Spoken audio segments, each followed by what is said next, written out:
அன்னை தகவல் சேனலில் இன்றைக்கி என்ன பார்க்க போகிறோம் அப்படின்னா, போர் வாகனங்கள் ஆராய்ச்சி மற்றும் மேம்பாட்டு நிறுவனம் ஆவடி சென்னையில் இருக்கிறதுல வேலை அப்படின்னு சொல்லியிருக்காங்க.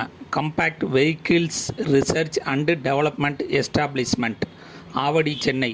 இது ஒரு சென்ட்ரல் கவர்மெண்ட் ஜாபு அப்படின்னு சொல்லியிருக்காங்க. மொத்தம் எத்தனை போஸ்டிங் அப்படின்னா 60 போஸ்டிங்னு சொல்லியிருக்காங்க. போஸ்டிங் பேர் ஐடிஐ அப்ரெண்டிஸ் போஸ்டிங்.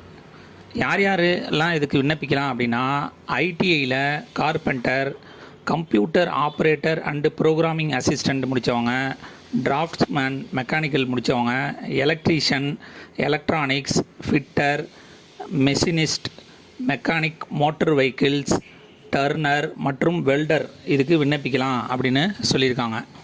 அதாவது திறன் மேம்பாடு மற்றும் தொழில் முனைவோர் அமைச்சகத்தின் அரசிதழ் அறிவிப்பின்படி என்சிவிடியில் முறையாக அங்கீகரிக்கப்பட்ட ஐடிஐயில் இருந்து தேர்ச்சி பெற்றிருக்க வேண்டும் அப்படின்னு சொல்லியிருக்காங்க.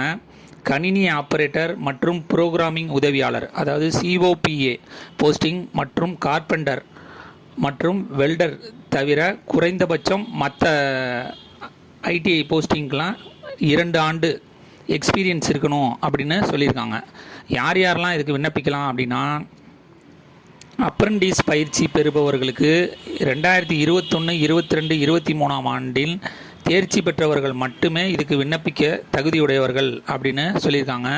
மேலும் 2021க்கு முன்னதாக தகுதி தேர்வில் தேர்ச்சி பெற்ற விண்ணப்பதாரர்களின் தகுதி பெற மாட்டார்கள். எந்த ஒரு துறையிலும் டிப்ளமோ மற்றும் பட்டதாரி தகுதி பெற்றவர்கள் இதற்கு விண்ணப்பிக்க தகுதியற்றவர்கள் அப்படின்னு சொல்லியிருக்காங்க. வயது வரம்பு என்ன போட்டிருக்காங்க அப்படின்னா, 18/4/2024 அன்னைக்கு 18லேருந்து 27 வயது இருக்கிறவங்க வரலாம் இதுக்கு விண்ணப்பிக்கலாம் அப்படின்னு சொல்லியிருக்காங்க. இதை தவிர ஏஜ் ரிலாக்ஸேஷன் சொல்லியிருக்காங்க. எந்தெந்த கம்யூனிட்டி எவ்வளோ அப்படின்னா, SC ST candidate 5 years age relaxation கொடுத்துருக்காங்க. ஓபிசி கேண்டிடேட்டுக்கு 3 இயர்ஸ் ஏஜ் ரிலாக்ஸேஷன் அப்படின்னு சொல்லியிருக்காங்க. இதுவே ஃபிசிக்கலி சேலஞ்சு பர்சனாக இருந்தாங்க அப்படின்னா, ஜென்ரல் கேட்டகரி மற்றும் எக்கனாமிக்கலி வீக்கர் செக்ஷன் கேண்டிடேட்டுக்கு 10 வருஷம் ஏஜ் ரிலாக்ஸேஷன் அப்படின்னு சொல்லியிருக்காங்க.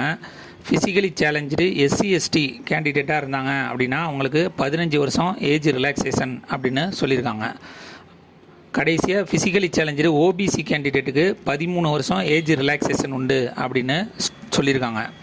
ஸ்டைஃபன் எவ்வளோ கொடுக்குறாங்க அப்படின்னா, ஃபஸ்ட்டு சிஓபிஏ கார்பெண்டர் மற்றும் வெல்டருக்கு மாதத்துக்கு 7,700 ரூபா பணம் கொடுக்குறாங்க. அதர் தென் ட்ரேடர்ஸ் அவங்களுக்கு 8,050 ரூபா கொடுக்குறேன் அப்படின்னு சொல்லியிருக்காங்க. இது பர் மந்த் அப்படின்னு இருக்காங்க. விண்ணப்பிக்க கடைசி நாள் 18/4/2024. டிஸ்கிரிப்ஷனில் லிங்க் கொடுத்துருக்கேன். விண்ணப்பித்து வெற்றி பெற்று பணியில் சேருக. நன்றி, வணக்கம்.